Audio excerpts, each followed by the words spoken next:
A wheelbarrow has a weight W of 140 newtons. Which vertical force F is needed to support the wheelbarrow in the position shown? Now, if we are to support the wheelbarrow, supporting it, it means that we are not necessarily tilting it, we are not allowing it to fall, meaning that it is stationary in that regard. So the wheelbarrow is to be kept in equilibrium. So if it is to be kept in equilibrium, considering that the pivot of any wheelbarrow is on its wheel there, then the resultant moment on the wheelbarrow is zero, meaning that anti-clockwise moment on the wheelbarrow are equal to the clockwise moments. Now, this weight, if we consider this point to be the pivot, the weight is providing a clockwise moment, and this force is providing an anti-clockwise moment. So what do we do now?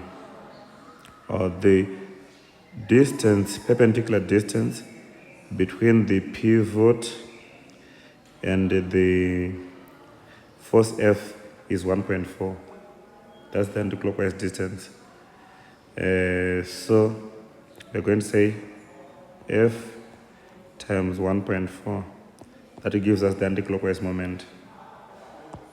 Then also the perpendicular distance between the force W and the pivot. How do you find it? We know that from here to here it's 0.8, and from here to here it's 1.4. So we say 1.4 minus 0.8, which is 0.6. So this is 0.6. So it's W, which we know to be 140. 140 times 0.6, like that. Now F will be then equal to, you divide both sides by 1.4, but 1.4 into 140, that's 100. 100 times 0.6, that's 60 newtons. So therefore, the force is 60 newtons there. Then a car is traveling around a circular track at constant speed, as shown. In which direction is the resultant force? Always know that the resultant force, which is the centripetal force, is always towards the center of the circle. This should not be a problem at all. That it was a problem, that most people got it wrong, it's not a good thing. The centripetal force, the resultant force, which is also called the centripetal force, is always towards the center of the circle. The same thing with the acceleration. When you're moving in a circle, it is towards the center of the circle. This here is the direction. This here is the direction of the speed, of the velocity, of the car. Then number 9, an object has a kinetic energy of 200 joules. A constant resultant force of 190 newtons is applied in the direction of its motion through a distance of 10 meters. What is the final kinetic energy? So we need to figure out things here. So we have an object like this. There is a resultant force on it. Now, a resultant force means that there is an acceleration. If there is a resultant force, there is an acceleration. Now, if there is an acceleration, and this acceleration is applied through a distance of 10 meters, then the question is asking you for the final kinetic energy of the object. Obviously, if there's an acceleration, speed is going to increase. And if speed is going to increase, then obviously, so the question is this.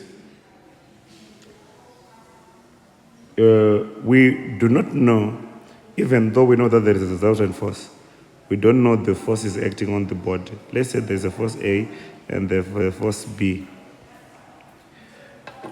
acting on the body like that. But what we can be sure about is this.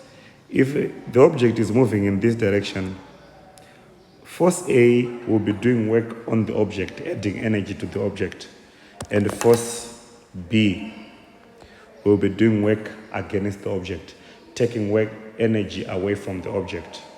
So we can be sure about that the work done by A and the work done by B are subtracting each other.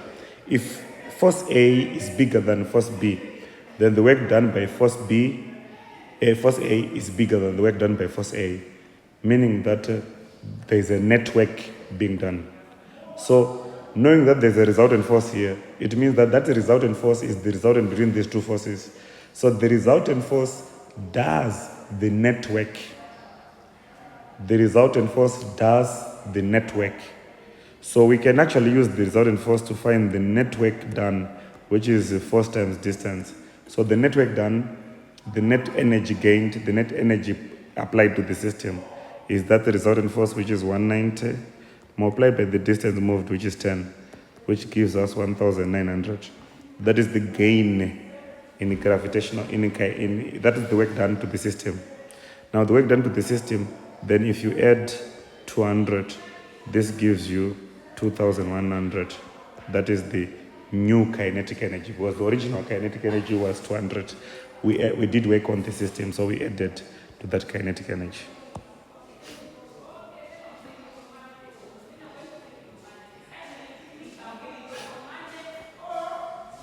Then we will not do number 11. For the sake that number 11 is out of the syllabus, we don't do manometers again. Then number 17.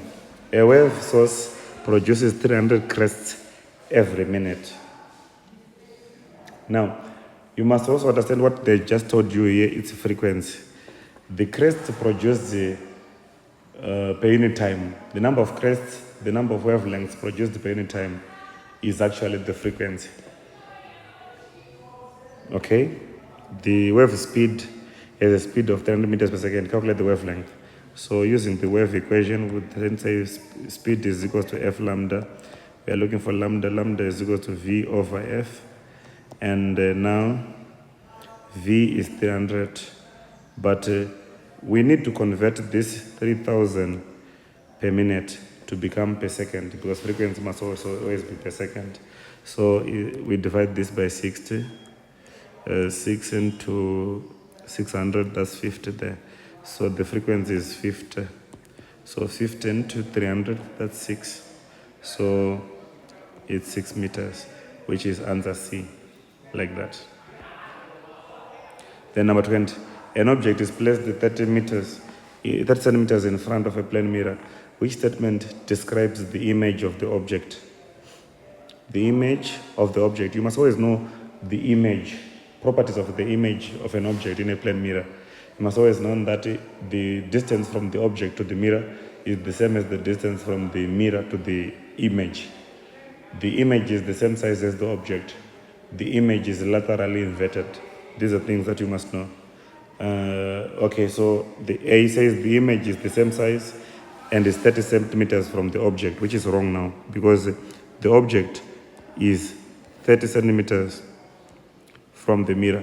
So the image should be 30 centimeters also from the mirror.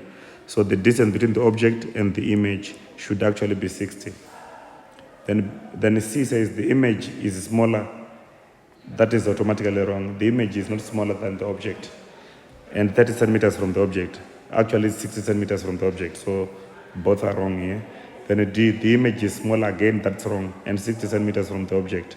The 60 centimeter part is correct, but that the image is smaller, that's wrong.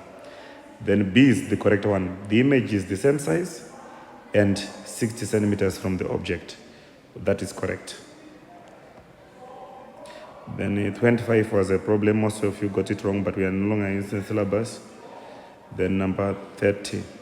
30 again, by now we should know that this is a question which represents rectification. And as long as we have a single diode, that is a half-wave rectification. And the graph for half-wave rectification is always this one.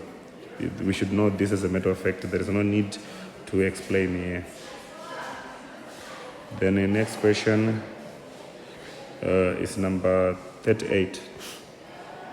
Polonium is a proton number of 84, equal to 84, and the nuclear number to 18. Polonium changes to astatine